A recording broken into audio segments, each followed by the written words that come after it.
যখন মেরাজে গেছেন তো বলছে কি চাইতে আসছেন, তো বলছে এইখানে যদি উম্মত না ওঠে তো উঠবে কোথায়? তো বলছে লা আসআলুকা উম্মতি লা আসআলুকা বিনতি ফাতিমা ওয়ালা আম্মি আব্বাস। এইখানে মেয়েকেও চাইতে আসি নাই, পরিবার পরিজনকেও চাইতে আসি নাই, আমার গোত্রকেও চাইতে আসি নাই, আসছি তো উম্মত চাইতে। আসআলুকা উম্মতি, উম্মত চাই, উম্মত চাই। আবার যুক্তিও দিতেছেন, লজিক দিতেছেন।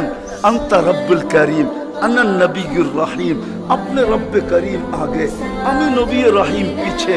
কাইফা তুদাইয়ু হাদিল উম্মাহ বাইনাল করিম ওয়ার রহিম, আপনার প্রটোকল আগে, আমার প্রটোকল পিছে, দুইয়ের মধ্যখানে উম্মত জাহান্নামে চলে যাবে, আমি সইব তো সইব কি করে? এই জন্য উম্মত চাই। তো আল্লাহ জবাব দিতেছে, বন্ধু কসমতুল কিয়ামত কিসমাইন, কিয়ামতকে দুই ভাগে ভাগ করছি। আনতা তাকুল উম্মতি, আমি জানি আপনি একাই হবেন।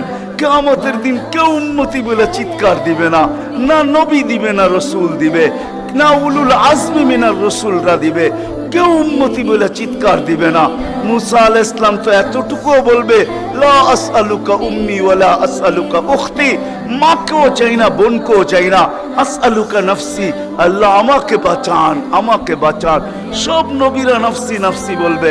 আমি জানি কিয়ামতের দিন আপনি কবর থেকে উঠবেন তো চিৎকার দিতে দিতে উঠবেন উম্মতি উম্মতি।